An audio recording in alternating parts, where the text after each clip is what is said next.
ಮನೆಯಲ್ಲಿ ತರಕಾರಿ ಎಲ್ಲ ಖಾಲಿ ಆದಾಗ 1-2 ತರಕಾರಿ ಮಿಕ್ಕಿರುತ್ತೆ ನೋಡಿ. ಆವಾಗ ಏನು ಮಾಡೋದು ಅಂತಲೇ ಅರ್ಥ ಆಗೋದಿಲ್ಲ. ಅಂಥ ಟೈಮಲ್ಲಿ ಸಿಂಪಲ್ಲಾಗಿ ಒಂದು ವೆಜ್ ಫ್ರೈಡ್ ರೈಸ್ ಮಾಡೋಣ ಅಂತ ಅಂದ್ಕೊಂಡೆ. ಆದರೆ ಬರೀ ಫ್ರೈಡ್ ರೈಸ್ ತಿಂದರೆ ಏನು ಮಜಾ ಇರುತ್ತೆ. ಅದ್ರ ಜೊತೆ ಗೋಬಿನೂ ಇದ್ರೆ ಇನ್ನೂ ಚೆನ್ನಾಗಿರುತ್ತಲ್ವಾ. ಆದರೆ ಇಷ್ಟೆಲ್ಲ ಮಾಡಬೇಕಂದ್ರೆ ಪೇಷನ್ಸು ಬೇಕಲ್ವಾ. ಅದಕ್ಕೆ ಸಿಂಪಲ್ಲಾಗಿ ಒಂದು ಒಳ್ಳೆ ಗೋಬಿ ರೈಸ್ ಮಾಡ್ಕೊಳ್ಳೋಣ ಬನ್ನಿ. ಇದಕ್ಕೇನು ಜಾಸ್ತಿ ಕಷ್ಟಪಡೋಷ್ಟಿಲ್ಲ, ತುಂಬಾ ಸುಲಭವಾಗಿ ಮಾಡಿಬಿಡ್ಬೋದು. ಬೇಕಾಗಿರೋದೆಲ್ಲ ಒಂದು ಈರುಳ್ಳಿ, ಒಂದು ಸ್ವಲ್ಪ ಬೀನ್ಸ್, ಕ್ಯಾರೆಟು, ಕ್ಯಾಪ್ಸಿಕಮ್ಮು ಮತ್ತು ಕ್ಯಾಬೇಜು ಎಲ್ಲ ಆದಷ್ಟು ಸಣ್ಣಕ್ಕೆ ಹಚ್ಕೊಳ್ಳಿ. ಈ ತರಕಾರಿ ಎಲ್ಲ ಇಷ್ಟಪಡ್ತೀರಾ ಇರೋ ಅಂಥ ಮಕ್ಳಿರ್ತಾರೆ ನೋಡಿ, ಅಂಥವ್ರಿಗೆ ಸಣ್ಣಕ್ಕೆ ಹಚ್ಬಿಟ್ರೆ ತರಕಾರಿ ಬಾಯಲ್ಲೇ ಸಿಗೋದಿಲ್ಲ ಅವ್ರಿಗೆ. ಅನ್ನದ ಜೊತೆಗೆ ಹಾಗೆ ತಿಂದ್ಬಿಡ್ತಾರೆ. ಹಾಗೆ ಹಚ್ಕೊಳ್ಳಿ. ಗೋಬಿ ಮಾಡೋಕ್ಕೆ ಬ್ಯಾಟರ್ ರೆಡಿ ಮಾಡ್ಕೊಳ್ಳೋಣ. ಒಂದು ಬೌಲಲ್ಲಿ ಅಕ್ಕಿ ಹಿಟ್ಟು, ಮೈದಾ, ಕಾರ್ನ್ಫ್ಲೋರು, ಖಾರದ ಪುಡಿ, ಅರಿಶಿನ, ಗರಂ ಮಸಾಲ, ಶುಂಠಿ ಬೆಳ್ಳುಳ್ಳಿ ಪೇಸ್ಟು, ಉಪ್ಪು ಎಲ್ಲನೂ ಹಾಕ್ಕೊಂಡು ಸ್ವಲ್ಪ ಸ್ವಲ್ಪನೇ ನೀರು ಹಾಕ್ಕೊಳ್ತಾ ಚೆನ್ನಾಗಿ ಉಂಡೆಗಳು ಬಾರ್ದ ಹಾಗೆ ಕಲಿಸ್ಕೊಳ್ಬೇಕು. ಬ್ಯಾಟರ್ ಹೇಗಿರಬೇಕಪ್ಪ ಅಂದರೆ ದೋಸೆ ಹಿಟ್ಟಿನ ಕನ್ಸಿಸ್ಟೆನ್ಸಿನಲ್ಲಿ ಇರಬೇಕು. ಸ್ಮೂತಾಗಿದ್ದರೆ, ಲಂಪ್ಸ್ ಇಲ್ದಿರ, ಆವಾಗ ಗೋಬಿ ತುಂಬ ಚೆನ್ನಾಗಿ ಬರುತ್ತೆ. ಈಗ ಇದನ್ನು ಪಕ್ಕಕ್ಕೆ ಇಟ್ಕೊಳ್ಳೋಣ. ಈಗ ಗೋಬಿ ಸುಡೋ ಮುಂಚೆ ಫಸ್ಟ್ ಗೋಬಿನ ಕ್ಲೀನ್ ಮಾಡ್ಕೊಂಬಿಡೋಣ.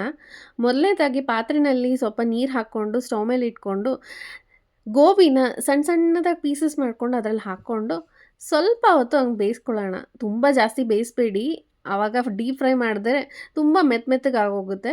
ಸುಮ್ಮನೆ ನೀರಲ್ಲಿ ಹಂಗೆ ಹಾಕಿ ಎತ್ಬಿಡಿ. ಆಮೇಲೆ ಕೋಲ್ಡ್ ವಾಟ್ರಲ್ಲಿ ಒಂದು ಸತಿ ವಾಶ್ ಮಾಡ್ಕೊಂಬಿಡಿ. ಈಗ ಈ ಗೋಬಿನ ಬ್ಯಾಟ್ರಲ್ಲಿ ಹಾಕಿ ಇಟ್ಕೊಂಬಿಡೋಣ. ಈಗ ಗೋಬಿ ಸುಡೋದಕ್ಕೆ ಸ್ಟವ್ ಮೇಲೆ ಒಂದು ಬಾಣಲಿ ಇಟ್ಕೊಂಡು ಎಣ್ಣೆ ಹಾಕ್ಕೊಳ್ಳೋಣ. ಎಣ್ಣೆ ಚೆನ್ನಾಗಿ ಕಾಯಬೇಕು. ಆವಾಗ ಒಂದೊಂದಾಗಿ ಗೋಬಿ ಹಾಕ್ತಾ, ಈ ಬಾಣಲಿ ಸೈಜ್ ಎಷ್ಟಿರುತ್ತೆ ನೋಡಿ ಅಷ್ಟು ಮಾತ್ರ ಗೋಬಿ ಹಾಕ್ಕೊಳ್ಳಿ, ಇಲ್ಲಾಂದರೆ ಎಲ್ಲ ಒಂದಕ್ಕೊಂದು ಮೆತ್ಕೊಂಡ್ಬಿಡುತ್ತೆ, ಚೆನ್ನಾಗಿ ಬೇಯೋದಿಲ್ಲ. ಗೋಬಿ ಎಲ್ಲಿವರೆಗೂ ಬೇಯಬೇಕಂದ್ರೆ ಈಗ ಬರ್ತಿದೆ ನೋಡಿ ಬಬಲ್ಸು, ಅದೆಲ್ಲ ಆದಷ್ಟು ಕಡಿಮೆ ಆಗೋಗಬೇಕು. ನಿಮಗೆ ಕಲರ್ ಚೇಂಜ್ ಆಗಿದ ತಕ್ಷಣ ಗೊತ್ತಾಗುತ್ತೆ. ಆಮೇಲೆ ಅದು ಬಬಲ್ಸ್ ಕಡಿಮೆ ಆದಾಗ ಚೆನ್ನಾಗಿ ಬೆಂದಿದೆ ಮತ್ತು ಕ್ರಿಸ್ಪಿ ಆಗಿದೆ ಅಂತ ಅರ್ಥ ಆಗುತ್ತೆ. ಆ ಟೈಮಲ್ಲಿ ಗೋಬಿನ ತೆಗೆದು ಒಂದು ಟಿಶ್ಯೂನಲ್ಲಿ ಹಾಕಿ ಇಟ್ಕೊಳ್ಳಿ. ಇದೇ ಥರ ಎಲ್ಲ ಗೋಬಿನೂ ಬ್ಯಾಚಸಲ್ಲಿ ಫ್ರೈ ಮಾಡಿಕೊಂಡು ಟಿಶ್ಯೂ ಮೇಲೆ ಹಾಕಿ ಇಟ್ಕೊಳ್ಳಿ. ನೋಡಿದ್ರ ಎಷ್ಟು ಕ್ರಿಸ್ಪಿಯಾಗಿ ಕಾಣಿಸ್ತಾ ಇದೆ, ಒಳ್ಳೆ ಕಲರ್ ಕೂಡ ಬಂದಿದೆ. ಇದು ಸಾಸ್ ಬೇಕಾಗಿಲ್ಲ, ಏನು ಬೇಕಾಗಿಲ್ಲ, ಅಷ್ಟೇ ಚೆನ್ನಾಗಿ ಇರುತ್ತೆ, ಹಾಗೆ ತಿನ್ಬೋದು. ಅದಕ್ಕೆ ನಾನು ಇದಕ್ಕೆ ಸೆಪ್ರೇಟಾಗಿ ಗೋಬಿ ಮಂಚೂರಿ ಏನು ಮಾಡಲಿಲ್ಲ. ಇದನ್ನು ಹಾಗೆ ಫ್ರೈಡ್ ರೈಸಲ್ಲಿ ಹಾಕ್ಬಿಟ್ಟು ತಿಂದರೆ ಇನ್ನೂ ಸೂಪರಾಗಿರುತ್ತೆ. ನಾನು ಅನ್ನ ಮಾಡ್ಕೊಂಡಿದ್ನಲ್ಲ ಅದೇ ಪಾತ್ರೆಯಲ್ಲಿ ಇವಾಗ ಫ್ರೈಡ್ ರೈಸ್ಗೆ ಒಗ್ಗರಣೆನೂ ಹಾಕ್ಕೋತಾ ಇದ್ದೀನಿ.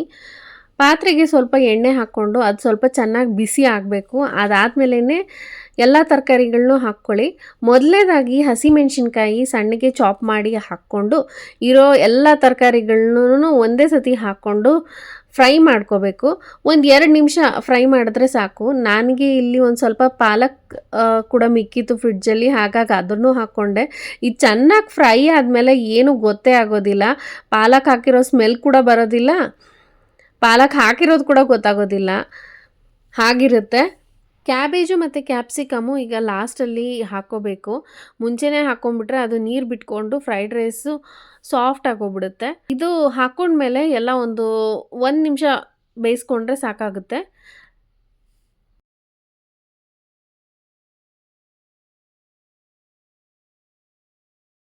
ಈಗ ಕೊನೆಯದಾಗಿ ಉಪ್ಪು, pepper powder, red chilli sauce ಮತ್ತು ಸೋಯಾ ಸಾಸು ಇಷ್ಟು ಹಾಕ್ಕೊಂಡು ಮಿಕ್ಸ್ ಮಾಡ್ಕೊಳ್ತಿದ್ದೀನಿ.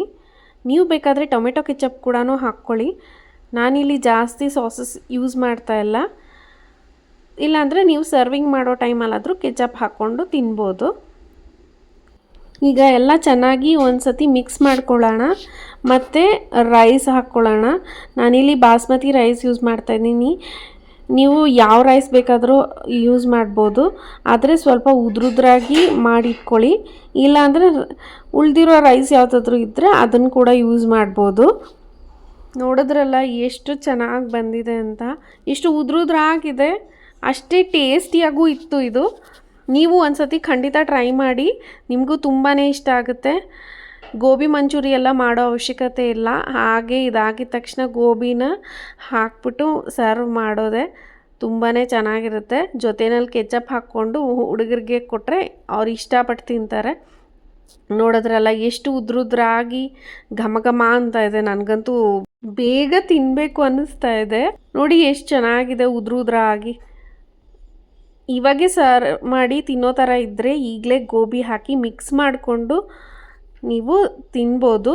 ನೀವಿನ್ನೂ ಲೇಟಾಗಿ ತಿಂತೀರಾ ಅಂತಂದರೆ ಗೋಬಿನ ಮಿಕ್ಸ್ ಮಾಡಬೇಡಿ, ಅದರಲ್ಲಿ ಎರಡು ಸೆಪ್ರೇಟಾಗಿರಲಿ, ಇಲ್ಲಾಂದರೆ ಗೋಬಿ ತುಂಬ ಸಾಫ್ಟಾಗಿ ಹೋಗುತ್ತೆ, ಕ್ರಿಸ್ಪಿಯಾಗಿರೋದಿಲ್ಲ. ಹಾಗಾದರೆ ಈ ರೆಸಿಪಿ ತುಂಬ ಇಷ್ಟ ಆಗಿದೆ ಅಂದ್ಕೊತೀನಿ ನಿಮಗೆ. ನೀವು ಮನೆಯಲ್ಲಿ ಖಂಡಿತ ಟ್ರೈ ಮಾಡಿ. ರೆಸಿಪಿ ಇಷ್ಟ ಆಗಿದ್ದರೆ ಒಂದು ಲೈಕು, ಸಬ್ಸ್ಕ್ರೈಬ್ ಮಾಡೋದು ಮರಿಬೇಡಿ. ನಿಮ್ಮ ಫ್ಯಾಮಿಲಿ ಫ್ರೆಂಡ್ಸ್ ಜೊತೆಗೆ ಶೇರ್ ಮಾಡಿ. ಸಿಗೋಣ ಮುಂದಿನ ರೆಸಿಪಿಯಲ್ಲಿ.